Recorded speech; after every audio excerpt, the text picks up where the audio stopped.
Alrighty. Well, I'd like to thank you so much for the time to do this interview today in what is becoming a reoccurring series to help introduce the populace to the Knights of Westmarch. Westmarch is a huge kingdom, and I'm really trying to help people, especially newer players, learn about their knights. I have with us today one of the newest knights in the Amtgard, Dame Lady Alura, Knight of Flame, Knight of Serpent, Master Dragon, Master Rose. Is there anything I've forgotten there? No, I think you have it covered pretty well there. Those are, I think, the most notable ones to date. Excellent. So, the area that I always want to start people with is when did you start playing Amtgard and what particularly brought you into this game? Oh my gosh. I think I ended up starting in Amp um, early 2004, but I think my orc says something around 2005. I don't remember specifically, but I was like roughly 18 when I started in um, Alaska, which at the time was not the Kingdom of Northreach, but it was under the banner of Dragonspine. And I was in the only land that was that far north at the time, Astral Winds in Fairbanks, Alaska. Wow. I actually had no idea that you were from Alaska. That's really cool. Yeah, So, and also, I didn't realize Dragonspine was that big before Blackspire and Northern Lights and Northern Reach and Western. yeah, Astral Winds was, I think, at the time the northernmost land within Amtgard as a whole, Wow. and it was based in Fairbanks, and it was mostly based off of the University of Alaska, Fairbanks. We used their gym for our uh, winter games when it was not Mm, hospitable to play outside. So we had a gaming chapter within the university itself that was also AmpGuard, which hmm. allowed us to get access to their gym in the winters. So, which I believe is still the case today with the Astral Winds group. I believe they are also the gaming club of the university, or one of the gaming clubs of the Awesome. university. And what got you into it? Was it just you were on campus, or what really like inspired you to say those nerds are swinging foam? Let me go take a look at that. Well, what's surprising actually is I didn't actually start within AmpGuard. I started within the SCA. Uh, Mm, I I went to two events at the SCA up in Alaska, and they were lovely people. But I just wasn't quite meshing with them, I suppose, in the limited capacity that I did. So I had a friend who cross gamed. Uh, and he went to both the SCA events and the AmpGuard events. And on one particular day, both the SCA event, which was some sort of winter dinner, and the AmpGuard winter coronation were happening the same day. So I went to an SCA event and then hitched a ride with a friend because we were in college at this time, and mm. moneyless and carless essentially. And we carpooled from the SCA event to the AmpGuard event, which was just much more lively and had a lot more camaraderie. And then they had the fighting tournament, and it just drew me in way more at the time. Yeah, and that uh, sounds that's really and cool. that's how I kind of stumbled into it, honestly. I mean, it sounds like SCA missed out big, and I think, oh god, what is this from Pretty Women? You missed out big, huge. Right.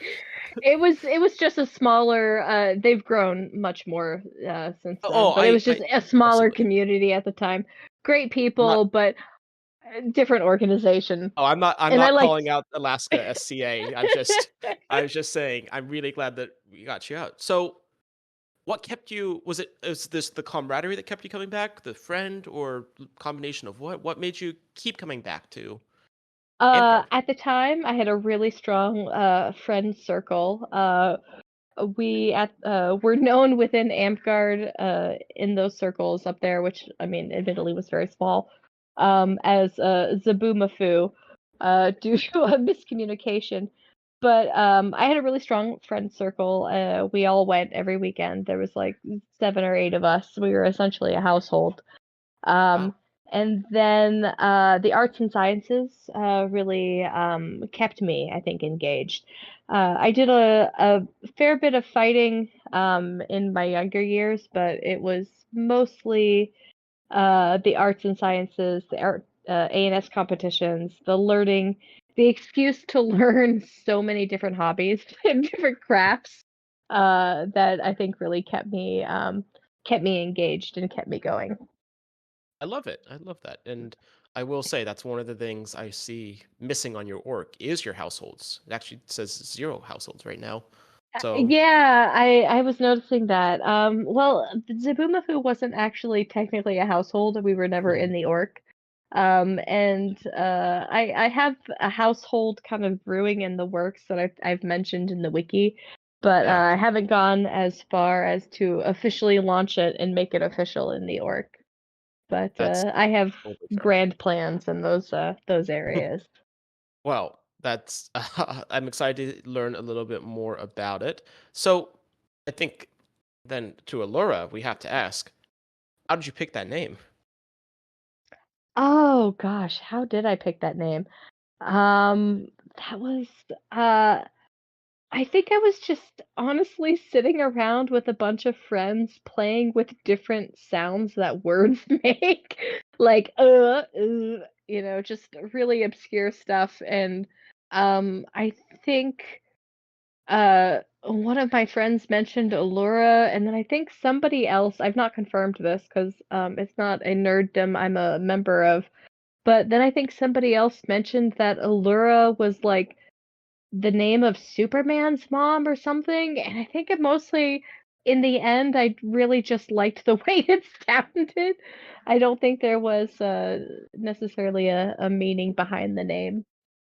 It's for some people there is, some people are that's what I want to call it, but no, that's totally fun and I appreciate that because it's a very pretty I mean, maybe not I want to say original because I don't know about that about Superman either, but it is nice that it is a cool little connection and that it's so easy. It was people are like, "Oh yeah, that sounds cool. I'm gonna call myself that now," and now we're there.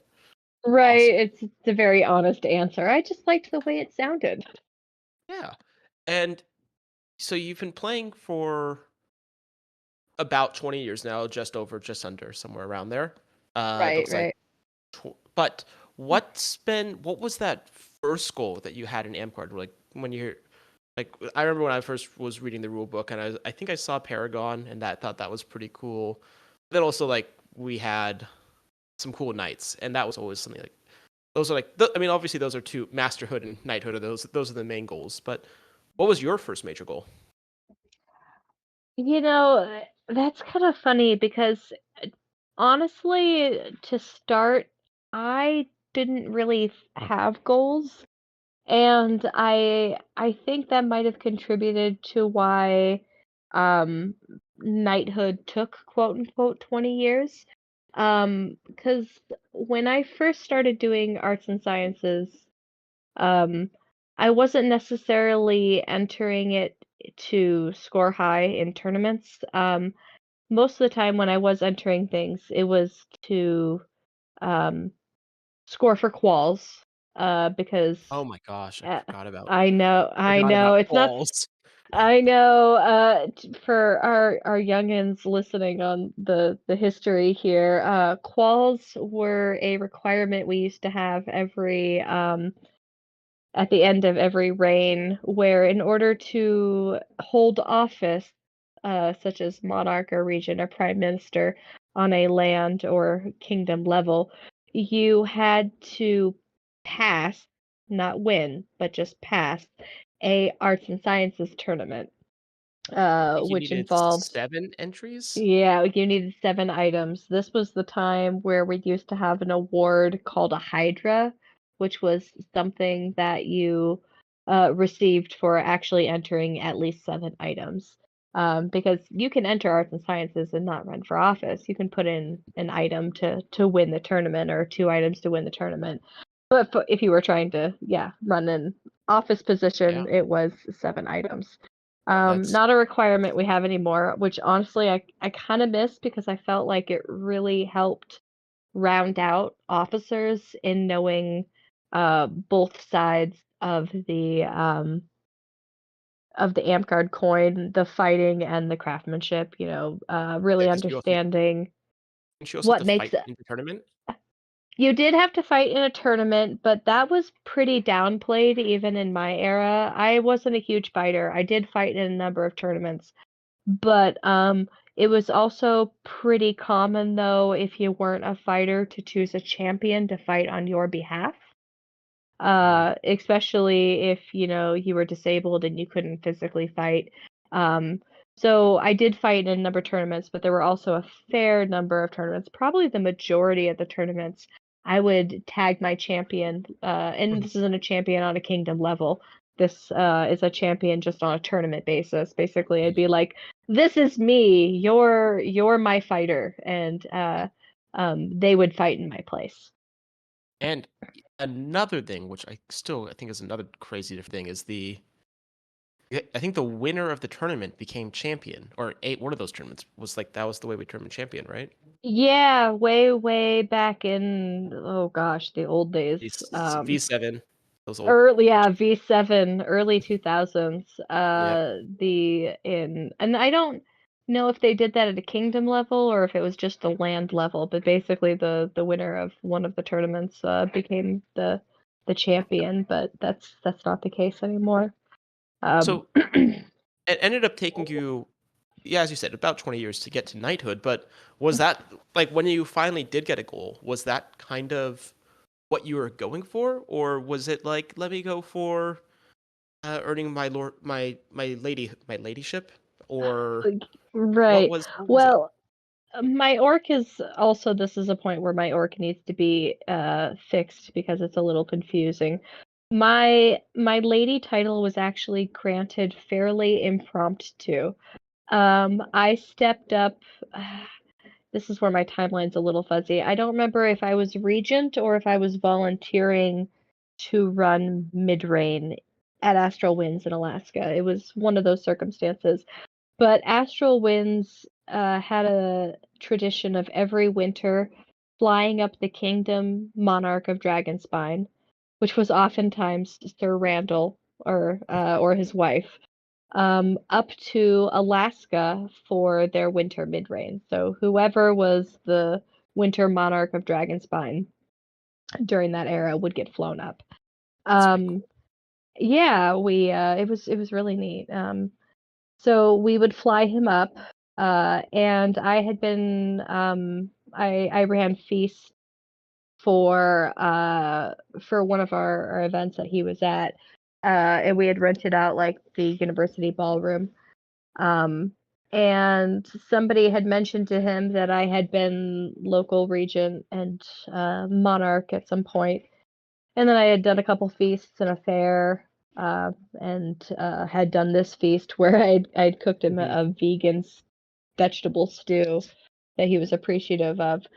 And he hauled me up in front of the entire populace, and just gave me my lady title right then and there. No scroll, no nothing. Just bam, done. Which was actually wonderful. Um, and that's how I got the lady title. And then when it came to actually starting to have aspirations of knighthood, that's not actually until I joined Westmarch and I started making scrolls, which honestly I kind of fell into, and I joked Yeah. about it when I first started. So I never planned on like being the kingdom scroll maker. I just I happened to respond to a request from uh Dame uh Elspeth. Oh Back wow. in yeah, Dame Elspeth back in like this was right before COVID, so 2019. Hmm. She had put out a call for people for scroll makers, and I was like, yeah, sure, I'll try to make a scroll. Why not? And the very first scroll that I ever made was for Sir Azus. I believe it was the first one I got assigned. I think was his master crown. Um, Wow, that's incredible. like straight into deep water, right? So I did his scroll and it was great. I had a number of hiccups along the way, and it was definitely a learning experience. But overall, I had fun. So when the next call for scrolls went out, I was like, "Yeah, sure, I'll do it again." Wow, that's. I was actually always curious because, like, I know that you are our, not to downplay anyone else's scrolls, but at least in the north, I know you're our go-to scroll maker and make I I dozens am upon I am dozens. yeah, I'm not the only, but I'm Yeah, definitely I would say one of the primary because I think we I have a would couple others. agree that you are a, yes, one of the main scroll makers of West March. At I this not to downplay. Yeah, so about 3 months ago, not 3 months ago, I guess it was a year ago. I actually I went through my conversation history with like every monarch I have ever had, we've had for quite a while. And I started making a scroll log sheet based on just a conversation history of how many scrolls I've done for the kingdom and lands in general, because I do scrolls on both a larger basis and a not larger basis. And at this point, I think I'm over 100 scrolls I for remember Westmarch as a whole. at Yeah, we were talking at your for the vigil, which was at Feast of Gods. Is the old gods. We were talking at Lady Allura's vigil, and we found out, yeah, over 100 scrolls for Westmarch, which is incredible, and furthers the point of Master Rose. Indeed, in addition to those, but also for the work at DunderCon and other conventions is also great. So it wasn't until 2019 that you actually started pursuing knighthood, which 6 years doesn't sound like a terrible, especially including the pandemic slowing things down. But 6 years, over 100 scrolls, and that's just one of the knighthoods. Double, you're one of the rare double knights we've had. But what was the biggest barrier? Was there something that was holding you back? Or was it just continued refining your class? What was the barrier that, I guess, for either knighthood, for either, I've been primarily focusing on your serpent path, but also for your flame. What was there a barrier to that, or it was just a matter of time? barrier would probably be visibility. It's really easy to do a lot of projects for your local land and be appreciated at a land level, but kind of get overlooked in the larger scheme of things. And I think trying to do projects that kind of benefited the kingdom and the organization as a whole kind of helped um, uh, bring that to light a bit and probably get noticed a little bit more. So doing the DunderCons, um, part of it, I do have to wonder how much of it was to get easily spotlighted at the time of the pandemic when everything was digital. Because a lot of my volunteering at that time was doing like digital online classes, like jam making and mushroom needle felting classes, and a Wow. lot of discussion facilitation, which was much easier to do when everyone is on a screen versus in person. Now I think it might be a little harder, a little bit more like herding cats. Um, Yeah. and I definitely lost my train of thought there. No, no, but I think that's totally fair. So, and I could easily see that online, especially for visibility, it's a lot easier because everyone's online all the time. I think Right. that it was a very unique period. I know, I can't remember, but I know, for example, I've been encouraged to post more to like LARP Arts, the Facebook Mm-hmm. page LARP Arts, specifically because it's a way to build visibility, not just in Abs Amtgard, but in other areas. Absolutely, absolutely. I think that's really important. And I would definitely encourage folks of all skill levels to definitely consider posting their stuff more.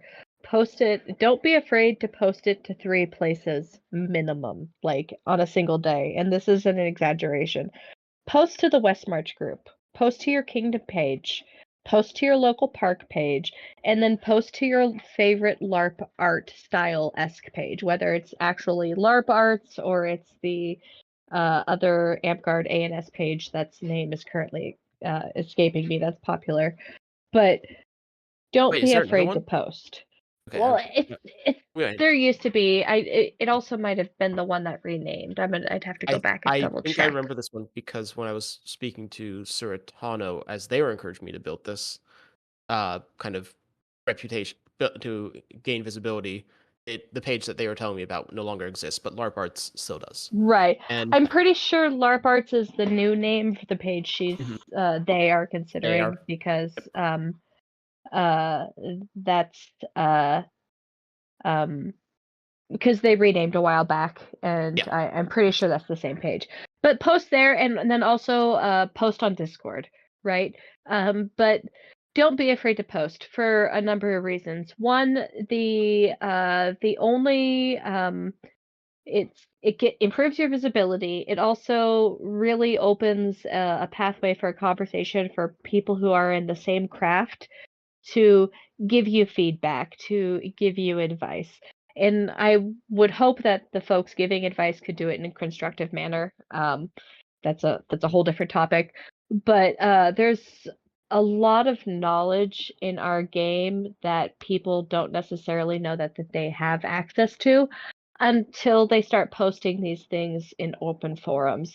And then, that's when you realize, oh, I built this really cool wood box and I posted it. Oh, wait, did you know Sir Azus is a, premier woodworker? Oh, he can teach me to do inlay. I can, Right. use him to find resources, right? Absolutely. And That's I totally agree with that, and definitely feel like I've already done your advice. I think I posted one of my most recent brews like to yeah, 3 different pages plus the Discord, and I think I privately right. messaged some people directly as, "Hey, check this out." But Which no, that's exactly what you do. You need to expose your craft to other people. It's almost like selling your craft, but money's not involved, right? But it's the same kind of concept of putting it out in front of an audience and getting it seen. absolutely, And I think that's really important. And don't ever think you're like bragging. Just post it. It's gonna be great. You're fine. We want to see it.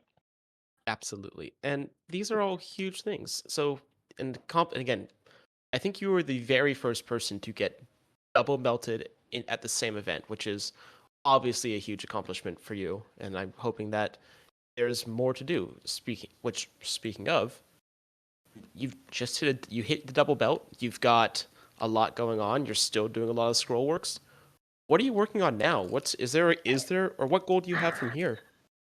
I currently have 5, no less than 5 projects on my plate right now. The first project is I have a backlog of scrolls that I need to finish. I really wanted to get them done before the knighting ceremony, um, but I was just traveling too much to reasonably get that done in a way that was going to meet my standards. So the first thing I need to do is I need to clear my backlog.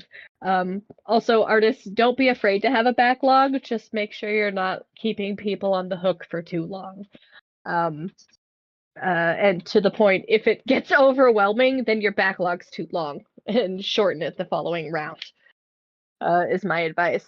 Um, but so I got to catch up with my scrolls. After that's out of the water, the first project I have to do is I've designed a Dundracon booth for February's demo that I want to get constructed and funded.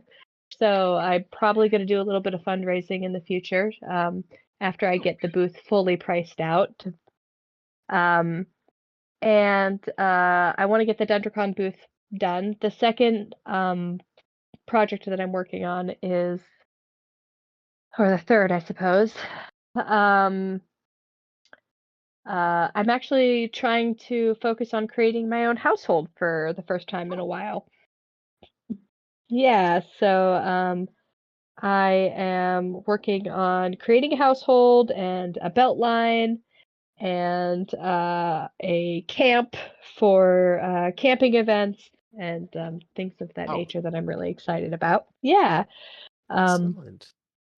my goal ultimately is to have um, a camp at our LARP events that's similar in concept but not identical to the Voyage North that Bickeline uses, which is basically a camp for folks who might be new to Amtgard.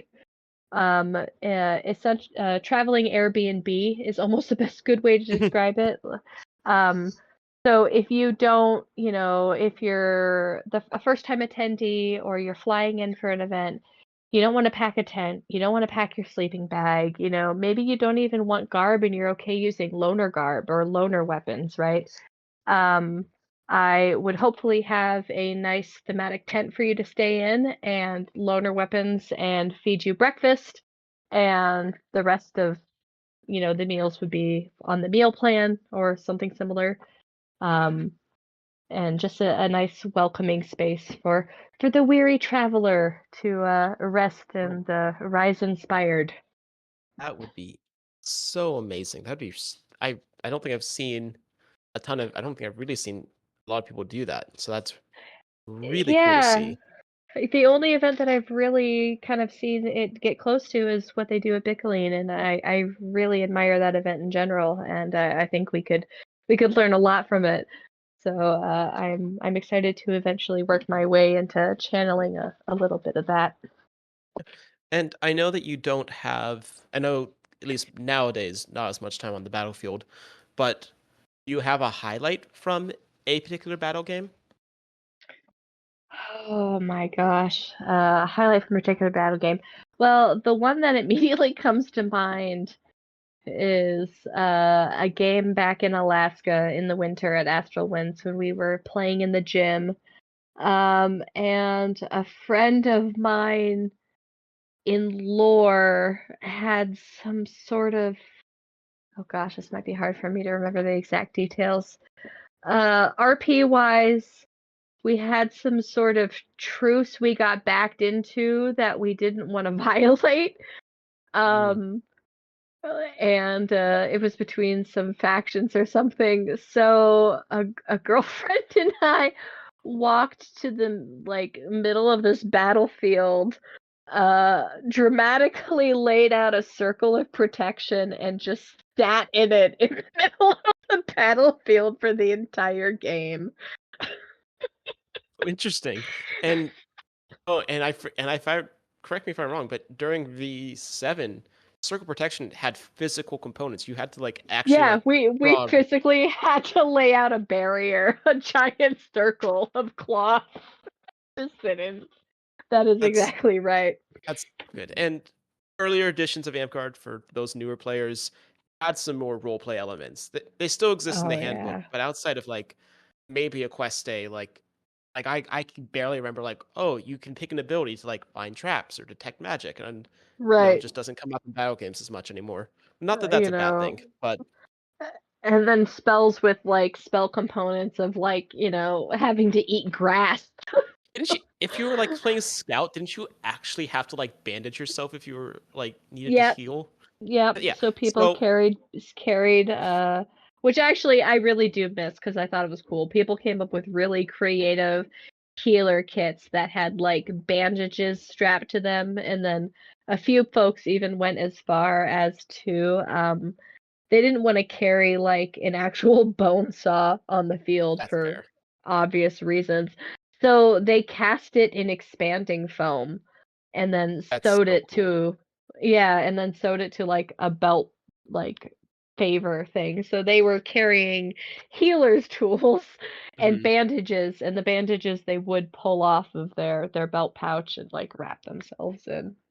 Not quite a normal, not quite that, but during last Dark Shore, I was playing healer, and while I was playing, I think warder, so I just had all the healing enchantments and basically white strips. And while I was doing that, I also had a thing of sunscreen with me, and I was just kind of like giving people sunscreen as they ran by with the enchantment. I was like giving just like I enchant the against wounds, I enchant the against wounds, I enchant the against wounds, and while I'm applying sunscreen to their hand or their arm, and I love that.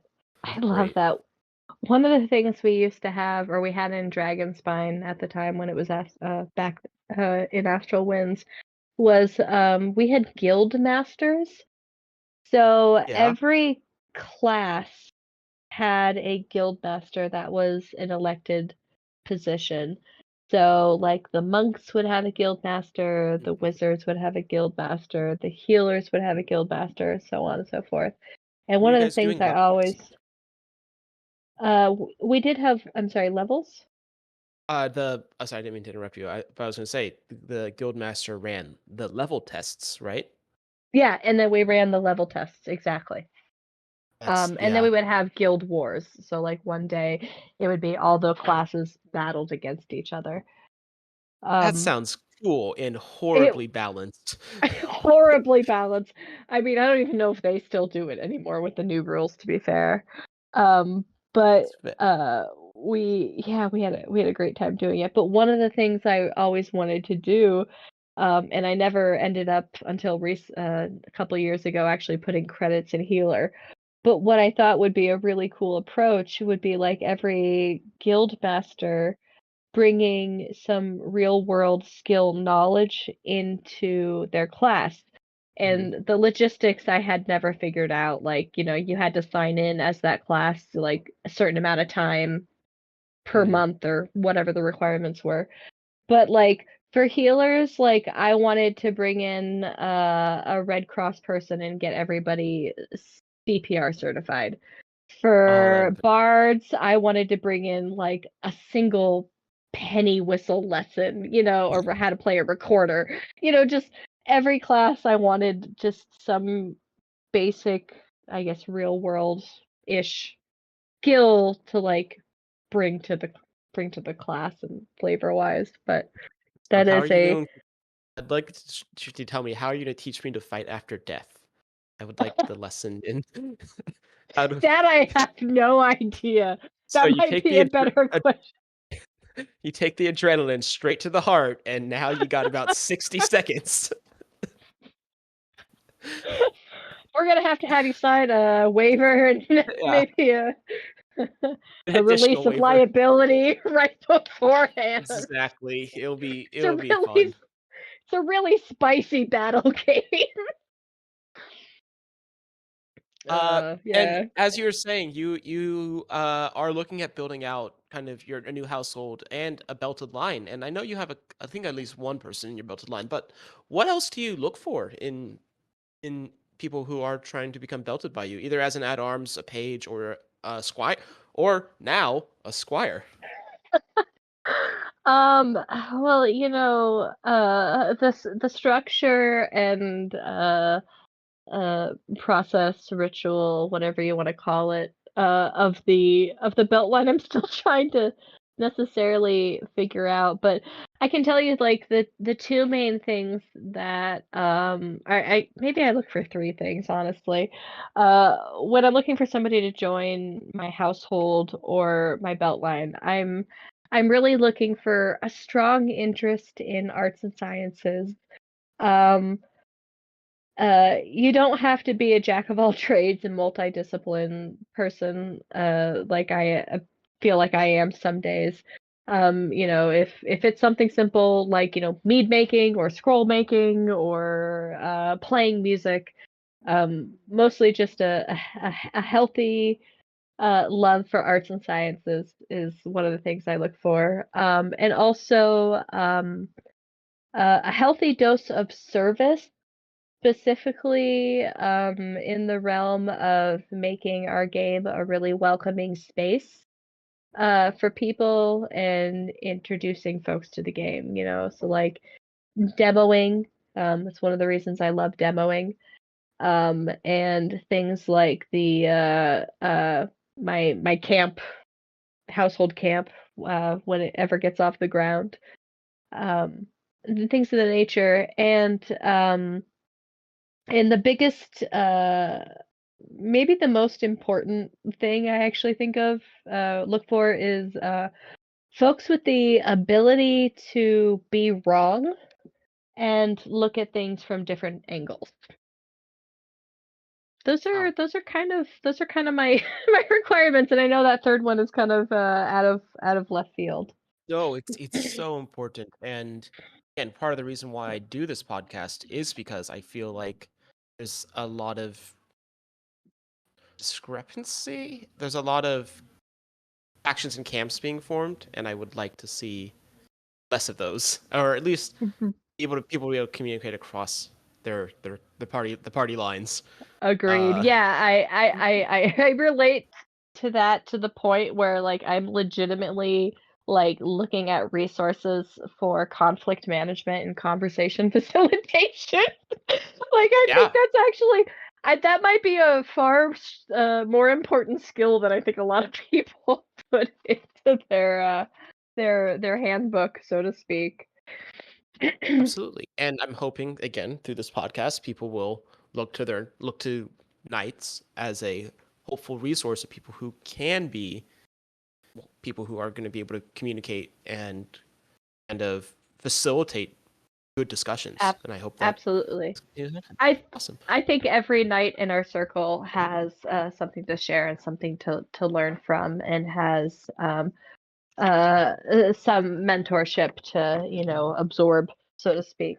We're not perfect by any means. Hmm. I don't remember if it was a conversation I was having with you during my vigil or something else, but somebody started saying like the historical accolades of something I've done, and I flat out told them to not put me on a pedestal.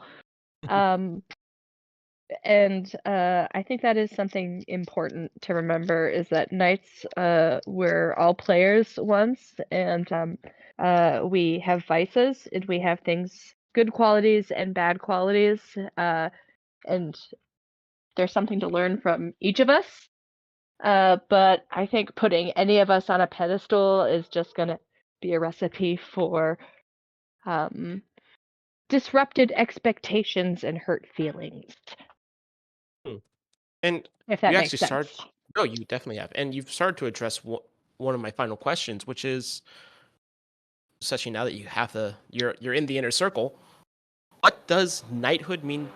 What does knighthood in Amtgard specifically mean to you? Let me think here. Somehow I knew that question was going to come up, but I'm still not ready for it.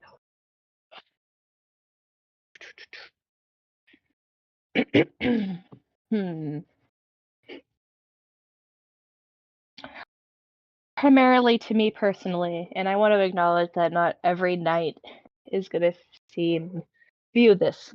Uh, to me personally, knighthood is about service in some capacity, whether that is reliably outfitting your newbie, or doing a demo, or teaching a class, or hosting a study group, or hosting a brewing club, you know, any of those types of things that kind of are service oriented and give back and help reinforce the community in some space. And it can even be something that's not outside the box, like what I recommend or suggested right there. It could be things Mhm. like just running. We have a lot of, actually, this brings up a good point. We have a lot of roles that get continuously done that get overlooked, but that should be like reinforced by other people. But like running running fighter practice every week, Mhm. right? that's something that as an active service that I think gets done a lot and gets overlooked because people get in the habit and they don't realize the same person's been running, fighter practice for 4 years or whatever. Um, or arts and sciences nights, right? Mhm. But just something that strengthens our community Yeah. uh, in some capacity is that extra mile that I think distinguishes knighthood from masterhood, and Okay. is what knighthood means to me. Awesome. And I think that that's really fair. And probably one of the last questions is there anything about Amtgard that you would want to share, elaborate on, something that, or just about your history, about the game itself? Is there anything else about Amtgard you want to talk about? Hmm. Let me think on that a second. This might be the silence you have to edit out here. Sometimes the silence is good.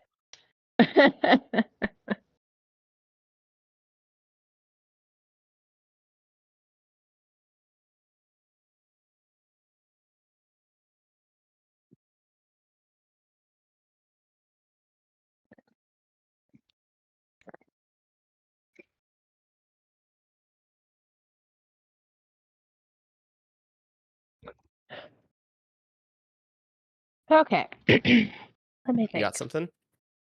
I'm thinking here.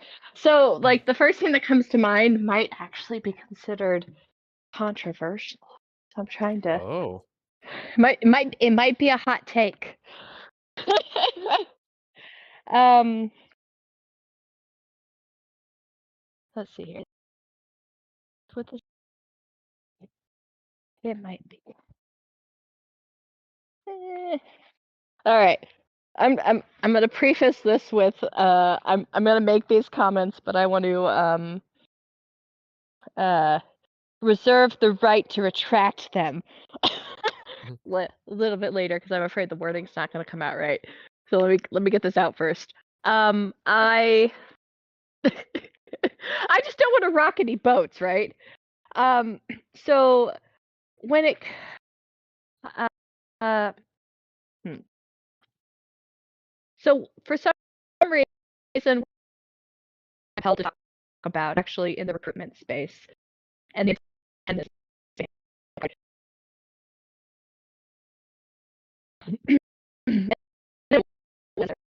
is just Oh. referring this Oh, to hang on something I one was second. looking at if they Hang on work. 1 second. Yeah. I'm so sorry. Can you just started to cut out for a second, and you've been totally Oh. fine this entire time, but for, like, 10 seconds there, it totally turned into a robot voice, and I, like, could not understand what you were saying. So, yeah, try again. Can you try again? Okay. Yeah, can you hear me now? I can totally yeah, no, as soon as, like, I was able to talk, it was fine. I just couldn't hear it for a second, and it sounds clear now. I just don't know what happened. Weird. Weird. Well, like I said, you'll probably want to cut it out. Anyway, anyways, amp card it's referring to like um recruitment and such. In amp card attendance and stuff. And I like I said, I don't necessarily know why I feel compelled to speak on this. It was just the first random topic that popped into my head after you asked me that question. Um, is amp guard runs on two sources of energy. It runs on the um, the fuel of our elder community and the community that's been around for a really long time. You know, people like Alana and Buckus and Atlantis and Hal and your kind of enduring forces. But it also runs, I think, more than people like to admit on the blood of our new players, the enthusiasm of our new players are in new players who have the initial drive and endorphin rush to start the new park and to, set a demo up and um, things of that nature. And you have these two recruitment drive extremes, and then you kind of have a third um, category of players who retire from the game, I guess, in for various reasons, health, age, real world careers, families, dozens.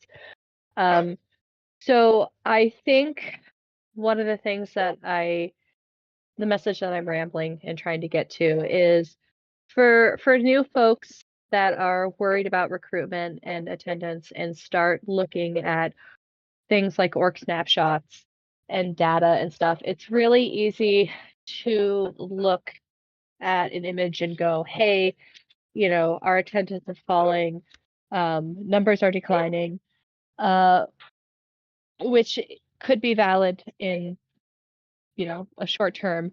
But overall, oh man, see, this is what I was afraid of. I wasn't going to be able to convey this clearly. I'm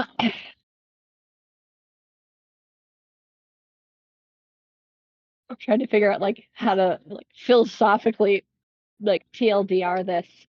That's gonna make any sort of sense and not just sound like I'm just ranting like Sir Randall does. Uh, recruitment is kind of like trying to control a river, or water in general. It's about accounting for the stream of new players and the exit of older players, whether it's they're exiting the game or just not volunteering. Uh, and yeah, I am completely just sputtering out here trying to figure out No, what my you're point was. totally okay. I think people I'm trying to understand what you're figure talking about, and if you want out. this cut, we can absolutely cut, but I just Yeah, wanted you to I'm know. just trying to figure out how to put it eloquently, right? Like it's um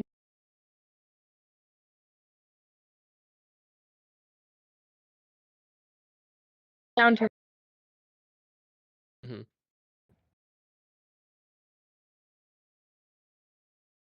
Laura?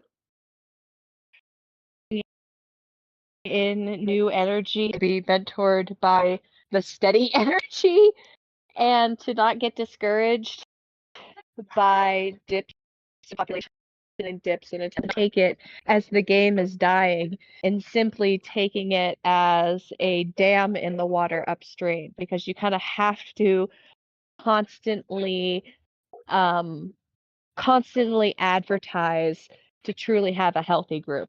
And this is probably going to set me off on a whole rant. I'm not going to try to take your time. It's No, really you're fine. important when you're advertise your groups to make sure you're not accidentally like mono advertising to a singular uh, cultural demographic. And by cultural demographic in this regard, I mean your your stick jocks versus your arts and sciences folks versus your role playing folks. A good, healthy AmpGuard group has all of those people. It's not monoculture. It's not just stick jocks. It's not Mhm. just role players. It's not just arts and crafts people. It's a healthy balance of like all three. Yeah, Um, I think that's huge, and so I think you're right. Um, and if you're not constantly advertising, it's really easy, I think, to get stuck where you look at this and you go, oh, attendance is trending downward. Um, when in reality, like I said earlier, it's just you're not bringing people into the game to offset the natural decay isn't the right word, but the natural exit, aging out, exiting of players that happens to for everyday No, you're right. circumstances, and not because this game is drama filled and nobody likes it. It's because life life happens. Nope, totally valid. Absolutely. So You can cut that to with whatever you all like, but that's the TLDR. okay. With all of that being said, this was a great conversation, so I really appreciate your time. And unless there's anything else you're gonna add, I'm gonna just have the recording stop here. Sound good? Uh, the last thing I want to add is, and this is probably my golden rule, is take breaks and don't be afraid to take breaks. Hmm. Yeah, I think that's totally about. I've had not that I'm hopefully close, not close to burning out, but I definitely had like weeks where I didn't come out for a week or two, and then I was very much came back and felt a lot better. So yeah, even a one or 2 week break is certainly enough. Exactly. But I will look forward to seeing you soon. Okay. Absolutely. Ready. So I'm stopping the recording.